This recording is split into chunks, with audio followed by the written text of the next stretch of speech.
오늘은요, 마가복음 12장 28절에서 34절 말씀 가지고 계명 중 계명이라는 제목으로 말씀의 인사를 나눕니다.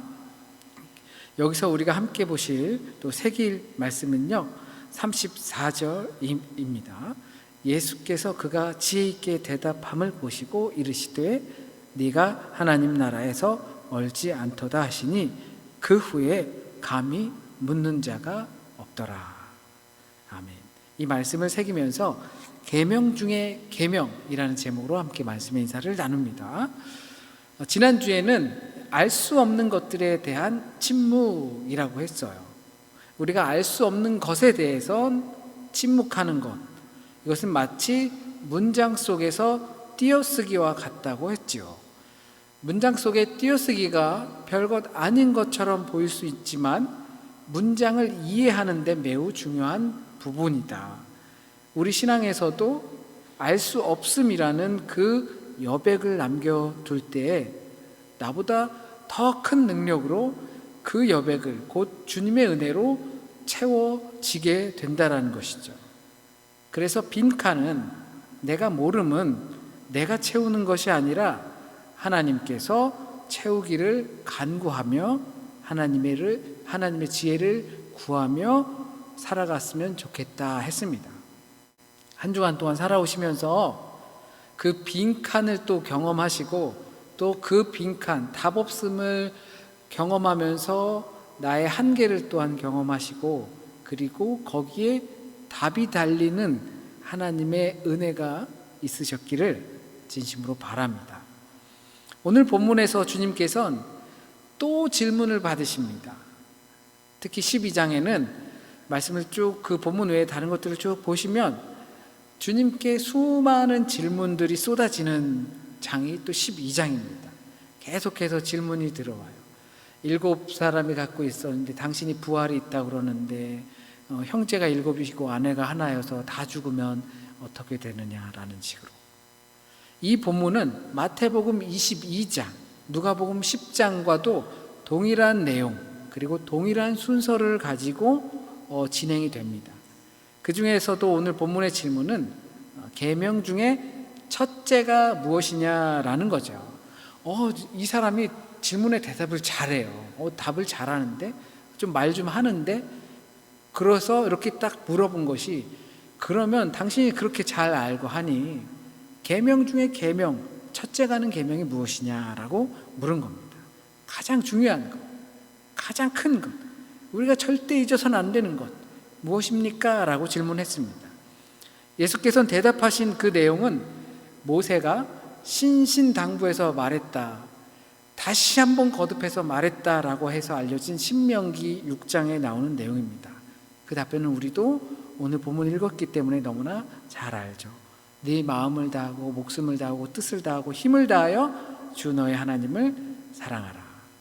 그리고 내 이웃을 내 자신과 같이 사랑하라 하신 거죠. 여러분 혹시 생각이 바뀌면 내 삶이 바뀐다라는 것 동의하시나요? 정말 많은 부분에 있어서 사람의 생각이 바뀌면 삶의 태도도 그리고 삶의 환경도 바뀐다고 합니다. 대부분 요즘에 이제 건강의 문제죠.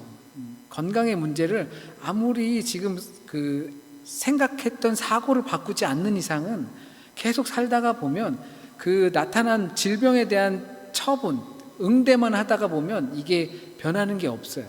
그래서 사고방식 자체를 완전히 바꿔야겠구나. 내 몸에 좋은 사고를 먼저 한 다음에 그러면 섭취하는 것도 예전과는 다르게 섭취하게 된다는 것이 요즘 되게 많이 알려졌어요. 그래서 생각이 바뀌면 삶의 태도나 또는 삶의 질 그리고 나의 환경까지도 바뀐다라는 이야기가 많이 나옵니다. 그렇기 때문에 많이 경험해라. 그리고 많이 공부해라. 많이 배워라. 라고 해요. 우리의 생각은 외부로부터 들어오고 그것을 내가 받아들이고 잘 내 것으로 만든 다음에 다시 내보내는 것이기 때문에 그래요. 그러니까 무언가가 나에게 들어와서 나의 생각을 전환시키고 그 다음에 그것이 정말 나의 것이 돼서 나의 표현으로 나타나는 거죠. 그런데 많은 부분에 있어서 우리들은 이 생각을 바꾸려고 하는 노력을 그렇게 많이 안 한다라는 거예요. 그러면서 행동만 바꾸는 거죠. 내 행동만 바꾸는 거예요. 이것도 물론 중요합니다. 왜냐하면 내가 행동을 바꾸면 생각도 바뀔 수는 있어요. 그런데 우리는 내가 무언가를 해야 할지를 중요하게 먼저 생각해야 합니다. 그러니까 어떤 지침이 떨어지면 그걸 하는 것을 원해요. 그러니까 이 대부분의 내용은 시키면 한다라는 식이에요. 쉽게 표현하면.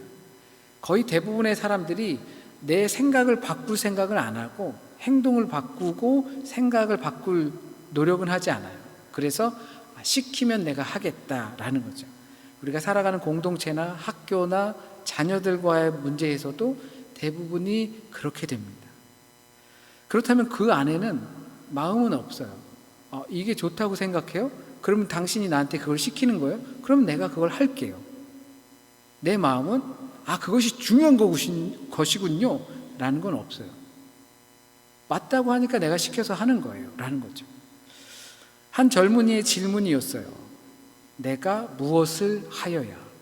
우리가 마가복음 10장에서 보았어요. 주일 예배를 꼭 드려야 하나요?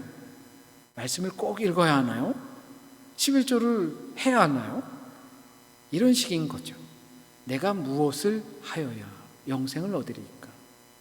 그것을 그렇게 물어본 거예요. 우리는 지금 이런 식으로 하면 예배를 꼭 매주 드려야 되나요? 말씀을 꼭 읽어야 되나요? 11조를 꼭 정말 해야 되나요? 이렇게 묻는 거죠. 해야 된다고 그러면 내가 할게요. 그런데 그 젊은 부자는 어땠어요? 그거 그렇게 해야 돼 했더니 근심하여 돌아갔죠. 마음이 없어요. 이 생각에 가르쳐주는 생각 지침, 사유 지침, 이것은 잊은 채로 행동 지침에 대해서만 수많은 질문들을 했던 거예요. 내가 무엇을 해야 될까요? 그래서 이 행동 지침을 잘 지키는 사람이 믿음이 좋은 사람이다. 그래서 오늘 본문 말씀은 시키면 하겠다는 수동적이고 생각하려고 하지 않는 게으른 신앙의 질문에 답하시는 것이라고 볼 수 있습니다. 주님께서는 그 모든 것을 포괄하며 또한 그것들의 기반이 되는 생각 지침, 사유 지침, 사고 지침을 알려주시는 거예요. 자꾸 내가 뭘 해야 될지 물어보는 건 매번 그 건건이 달라지고 세월이 달라지면 그 프레임은 남아있는데 계속 변화되는 것들에 대해서 묻게 돼 있는 거죠. 새로운 물건이 나오면 AI 시대, 과연 AI 시대는 괜찮은가? 창조론과 진화론 막 나오면 그건 과연 괜찮은가? 또 요즘 막 이슈되는 그 성윤리에 관한 문제, 과연 괜찮은가? 행동 지침에 대해서 자꾸 질문하고 문제시를 하는 거죠. 그러나 주님께서는 사유, 내 생각의 지침을 바꾸게 하시는 겁니다. 내가 무엇을 어떻게 할지도 알게 될 거라는 거죠. 그렇게 하면. 그러면 능동적인 신앙이 될 거다. 그것이 바로 하나님께서 우리에게 계명을 주신 핵심적인 이유입니다. 그 반면 수많은 질문을 던졌던 바리새인들은 말씀드린 대로 수동적인 신앙이었어요. 시키면 하는 식이에요. 율법에 있으니까 하는 거예요. 모세가 가르쳐줬으니까 하는 거예요. 그래야지 하나님을 사랑하는 거라고 했으니까 하는 거예요. 수동적인 신앙이에요. 바리새인들은 그 누구보다 하나님의 계명을 잘 알고 많이 알고 실천하던 사람들이었어요. 행동 지침에 대해선 어쩌면 어느 누구들보다 정확했다고 볼 수가 있습니다. 그 누구보다 엄격하게 지켰을 거예요. 하지만 안타깝게도 그들의 신앙은 수동적 신앙이었어요. 기록되어 있으니까, 써 있으니까, 시켰으니까, 이래야 한다니까 했던 거거든요. 행동 지침에 있어서 무엇을 해라, 무엇을 하지 말아라 라는 식으로 엄격할 수 있을지 모르지만 그 행동의 본질의 의미가 무엇인지는 그들은 깊이 있게 생각하지 못했어요. 물론 처음에는 모세가 돌판을 딱 가지고 율법이 막 생기고 그 다음에 막 바벨론 포로로 갔다가 돌아와서 우리 이렇게 신앙하면 안 돼 라고 딱 했을 때는 맞아 그랬을지도 몰라요. 하지만 이게 화석처럼 변해버린 거죠. 딱딱하게 굳어버렸어요. 그래서 그 사유지침, 하나님 사랑이라는 그 사유지침은 사라지고 행동지침, 어떻게 해야 된대, 무엇을 하면 안 된대, 이것만 남게 돼버린 겁니다. 하나님을 사랑하기 때문에, 그리고 하나님을 사랑하기 위해서 하나님의 말씀을 지키며 실천한다는 본질적인 동기를 잊고 살아오게 됐을 겁니다. 이 생각의 방에 불이 꺼진 거죠. 오랫동안 그 방에 들어가지 않았기 때문에 그래요. 우리 방에 들어갈 때 불 켜고 들어가잖아요. 그리고 나오면 또 끄고. 그런데 그 방에, 생각의 방에, 우리 생각의 프레임, 모든 것을 행동에 기반을 줄 수 있는 그 안에 잘 들어가지 않으니까 행동들에만 돼 있어요. 그러니까 그 생각의 방에 불이 꺼진 겁니다. 가끔 우리에겐 권태감이 생깁니다. 내가 이걸 해서 뭐하나. 계속 반복되고 특별히 성과도 없는 것들을 같을 때는 더욱 그래요. 밥하는 거, 청소하는 거, 일하는 거 별 의미 없게 느껴질 때가 많습니다. 그러다 보면 존재의 의미조차도 희미해집니다. 내가 왜 사나 싶은 거죠. 하나님을 향한 사랑도 희미해지면 말씀은 읽어서 뭐하나 싶기도 해요. 말씀을 습관을 따라서 읽는데 그 말씀을 읽어도 내 삶에 어떤 혁신적인 변화가 나타나지 않아요. 그러면 그냥 또 권태감에 빠집니다. 그 권태감이 생각의 방에 불이 꺼지는 상태입니다. 우리 신앙의 위기는 생각하지도 않고 어떤 행동만 유지하고 있을 때 찾아오기 일쑤입니다. 행동만 하면 된다라고 생각할 때 우리의 신앙의 위기가 찾아오는 거예요. 아, 예배 드려야 된다고 그랬지? 그러니까 드리는 거예요. 말씀 읽어야 한다고 그랬지? 읽는 거예요. 그리고 11조도 해야 된다고 그랬으니까 하는 거예요. 그 행동만이 될 때 우리의 신앙의 위기가 찾아옵니다. 그렇기 때문에 하나님의 사랑이 먼저 되어야 합니다. 하나님을 사랑하기 때문에, 하나님을 사랑하기 위해서, 하나님의 사랑을 느끼면서 살고 싶어서 라는 것이 분명히 있어야 합니다. 이것이 우리의 생각을 좌우하는 사유지침입니다. 내가 무엇을 하여야 라는 질문에 이 생각의 방에 불을 밝히는 것입니다. 부부끼리도 싸울 수 있죠. 사랑하는 사람도 싸울 수 있어요. 둘도 없는 사람도 싸울 수가 있어요. 제가 생각해 볼 땐 그런 이유는 그런 것 같아요. 이 생각의 방에 불이 꺼져요. 그 생각의 방에는 무엇이 들어있냐면 저 사람이 나를 사랑하지, 내가 저 사람을 사랑하지 라는 기본 전제 위에 세워진 것이 꺼져요. 그러면 행동들이 문제가 돼요. 그 행동들, 그것들을 문제 삼게 되거든요. 사실은 그 문제 때문에 내 생각의 방에 불이 꺼져서 저 사람이 나를 사랑하고 있다는 사실을 잊게 되는 거예요. 그렇기 때문에 나를 실망시켜도 저 사람이 나를 사랑하기 때문에 나한테 고의로 아니면 일부러 약 올리려고 그럴 이유가 없잖아 라고 하는 사고가 깨어지는 거죠. 왜? 저 사람은 나를 사랑하고 있기 때문에 라는 전제가 있는 거예요. 근데 그게 심각해지면 저 행동 때문에 나를 사랑하지 않는구나 라고 느끼게 되는 거예요. 거꾸로 되는 거죠. 이 생각의 방에 이 사랑하고 있다는 사실에 꼭 불을 켜야 됩니다. 자주 들어가셔야 돼요. 행동들이 걸리적거리고 행동들이 마음에 들지 않고 이 상태들이 내게 불편함을 줄 때 그 생각의 방에 들어가세요. 아, 우리는 서로 사랑하고 있는 관계라는 것을 내가 잊고 있었구나. 이것들의 기초는 당연히 하나님이 나를 사랑한다는 사실입니다. 이것에 대한 느낌이 있어야 하나님을 향한 사랑을 고백할 수 있겠죠. 하나님께서는 이미 우리를 사랑한다고 고백하셨습니다. 그런데 문제는 우리가 그걸 의심하는 것뿐이에요. 하나님이 나를 사랑한다는 것을 진심으로 깨닫는 것은 지극히 개인적일 수밖에 없습니다. 이런 것들을 관가하다 보면 어느 순간 우리 또한 우리 삶의 행동만 남게 될지도 모릅니다. 생각의 방에 들어가지 않는 거죠. 열심히 행동을 하지만 내가 왜 하는지 몰라요. 의미를 잃어버리는 겁니다. 40, 50대 중년들이 열심히 살지만 내가 왜 이렇게 열심히 살아야 하는지 모르는 경험을 하는 것과 같아요. 사랑이 빠지면 그럴 수밖에 없어요. 그것을 지속할 수 있는 본질적인 이유를 찾아야 하는데, 내가 힘들어도 이 일을 내가 해야 한다라는 이유를 찾아야 하는데, 그것이 바로 하나님의 사랑이라는 거예요. 내가 말씀을 읽어도 별 혁신적인 변화도 없고 아니면 어떤 피드백도 없고 막 그러는데, 그래도 내가 왜 그 행동을 해야 하는가라고 했을 때 바로 하나님의 사랑이라는 겁니다.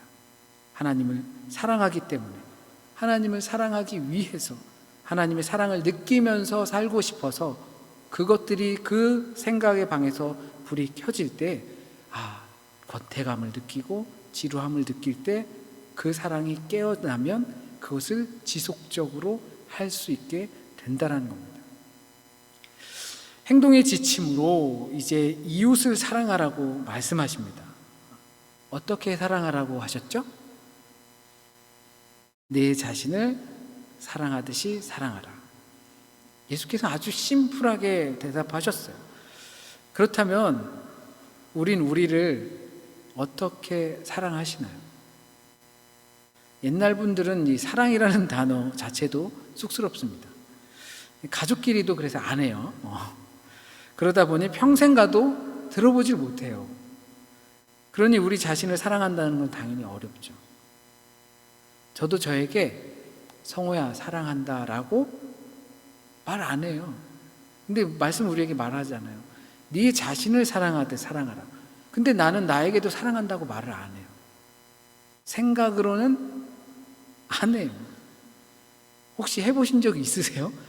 갑자기 그런 생각이 들더라고요. 이 말씀을 보면서 나는 나한테 사랑한다라고 말을 안 해요. 나는 나를 사랑한다라는 생각도 안 해요. 그런데 어떻게 이웃을 사랑한다고 말하고 또 사랑한다는 생각을 갖고 살아가지? 당연히 어려울 수밖에 없습니다. 우린 먼저 자기 자신의 몸이나 생각이나 마음을 아끼고 돌봐야만 합니다. 그래야 내 이웃의 몸과 마음, 생각 이것을 돌볼 수가 있어요. 기도할 때 맨날 남들을 위해서만 기도하지 마세요. 맨날 내 앞에 있는 일들을 위해서만 기도하지 마세요.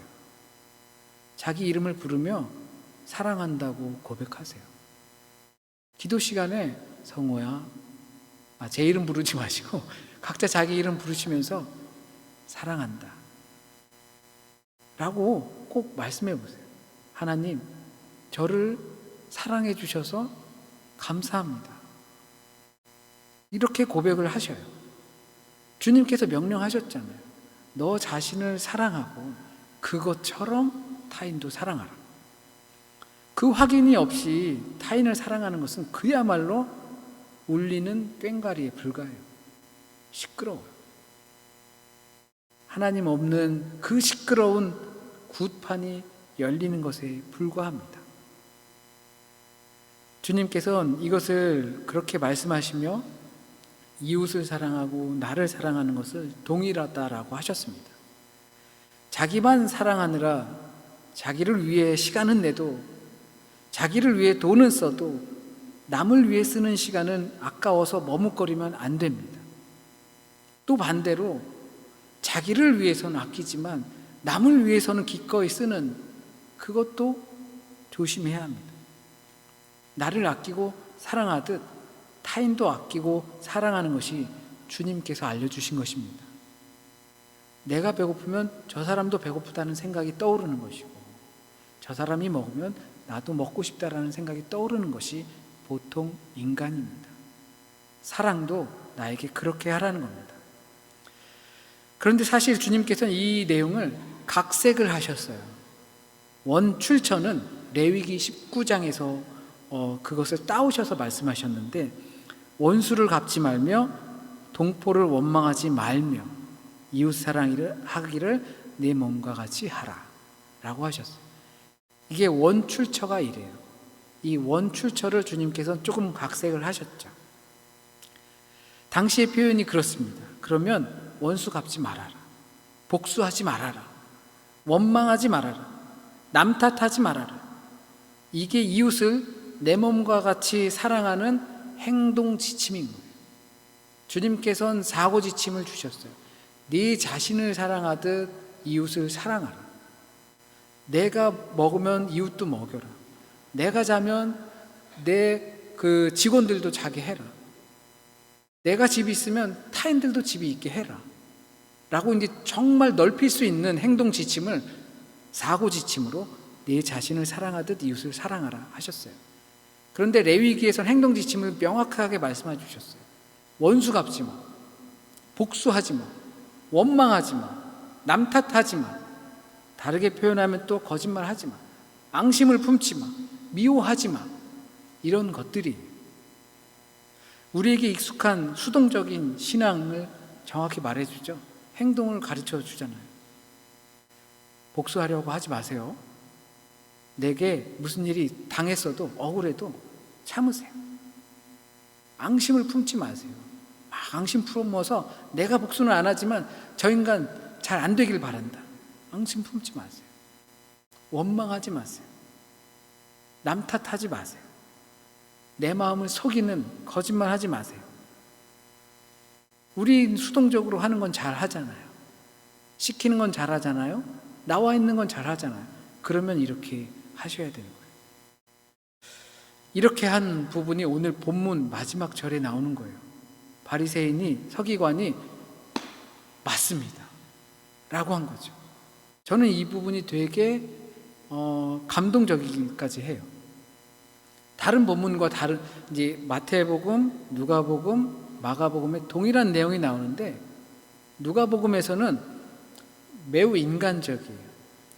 내가 무엇을 하여야 영생을 얻으리까 했을 때 이와 같이 말씀하시고 그 다음에 사람들이 다시 질문을 해요. 그러면 누가 내 이웃입니까? 분명히 짚고 가고 싶은 거죠. 행동 지침에 쩔었어요. 수동적인 신앙 완전 대단해요. 그런데 여기선 그와 다릅니다. 주님 맞습니다 라고 하는 반응하는 사람이 나와요. 그리고 주님께서는 그에게 하나님의 나라와 멀지 않다 라고 극찬을 하십니다. 물론 이 사람의 반응이 정말 진정성이 있는 건지 아니면 비아냥되는 건지 우리는 모릅니다. 하지만 긍정적인 반응을 보인 그 사람에게 하나님의 통치가 당신과 함께하고 있구나 라고 말씀을 하시는 거예요. 하나님께서 당신을 다스리고 있구나. 하나님께서 당신의 생각과 입술과 행동까지 다스리고 있구나 라고 주님께서 말씀해 주셔요. 이 본문에서 이 마지막이 가장 중요하다고 생각합니다. 선한 사마리아인을 비유로 들을 수도 있겠지만 우리는 이 마가복음에서처럼 우리에게 내려주신 사유 지침을 받고 긍정적으로 반응한 한 사람이 있다는 것을 꼭 기억해야 합니다. 다르게 표현하면 그 사람이 주님께서 하신 말씀에 아멘으로 화답한 겁니다.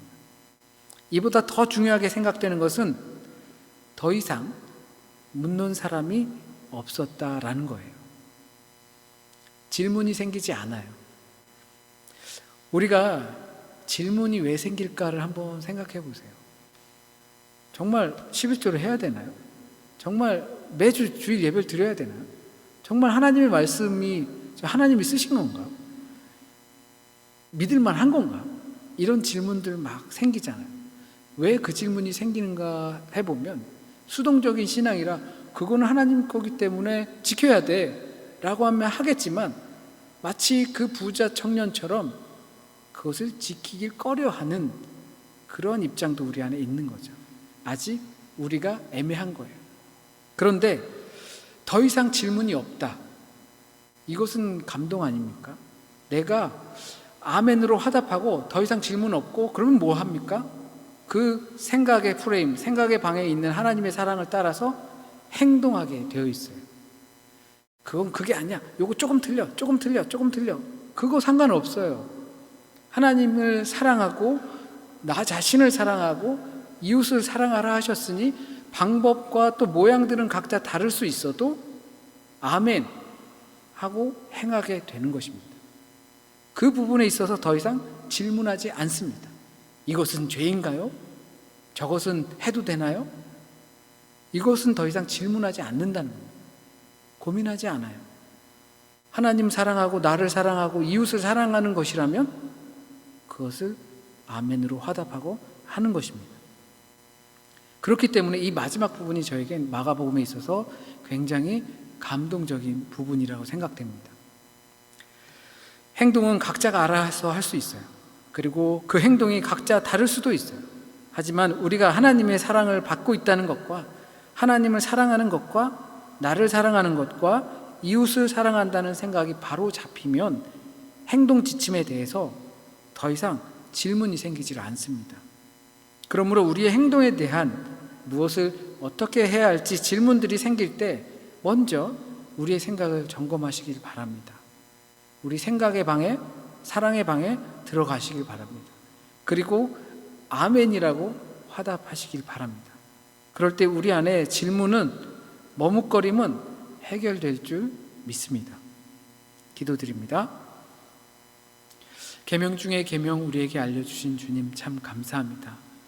이 계명이 우리의 생각을 좌우하고 우리의 생각의 틀을 잘 만들어서 우리가 모르는 상황들, 우리가에게 복잡한 상황들 또는 두려움으로 마음껏 나가지 못하는 그 상황들 속에서 이 계명 중에 계명의 이 생각의 프레임, 사유의 지침을 따라서 반듯하게 하나님을 사랑하고 이웃을 사랑하고 나 자신을 사랑하며 살아갈 수 있는 우리 모두가 될 수 있길 원합니다.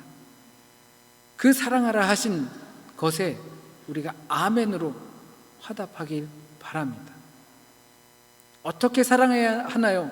더 이상 질문하지 않고 내가 우리 사랑받은 것처럼, 나를 사랑하는 것처럼 나와 함께 있는 이들을 사랑하며 살아갈 수 있도록 도와주세요. 나 자신에게 사랑한다 말할 수 있게 하시고 하나님께서 나를 사랑해 주셔서 감사합니다 고백할 수 있게 해주시고 내가 그렇게 말하는 것처럼 내 이웃들에게 사랑한다 말할 수 있게 해주시고 내가 사랑한다 라고 말한 그 음성을 들은 이들마다 또 나아가서 사랑한다, 사랑을 전하며 살아갈 수 있도록 인도하여 주세요. 오늘 이 시간 주님께서 우리가 꼭 들어야 할 말씀, 이 시간 나에게 꼭 필요한 말씀, 은혜의 말씀만 남게 하여 주시고 우리의 삶 가운데 온전히 뿌리 내리게 하시고 그리고 잘 자라 열매 맺을 수 있도록 도와주세요. 한 주간의 삶도 주님께 맡깁니다. 새로운 학기가 시작하고 새로운 모습 속에서 또 새로운 공간에서 살아가는 우리 믿음의 식구들이 있습니다. 또한 앞날을 준비하며 지금 이 시간에 힘겨움을 잘 견뎌내고 있는 우리 믿음의 식구들이 있습니다. 질병으로 인하여 또 힘들고 나이 듦으로 인하여 권태롭고 그리고 우리의 가정을 제대로 돌보지 못한다라는 부담감 때문에 마음이 무거운 우리 믿음의 식구들이 있습니다. 주님, 그 모든 사람들에게 찾아가 주셔서 주님의 평화, 내가 너를 사랑한다, 내가 너를 아낀다라는 이 말이 그 각자 가정과 삶 속에서 울려 퍼지게 주여 인도하여 주옵소서. 모든 말씀 우리 주님 예수 그리스도의 이름으로 기도드립니다. 아멘.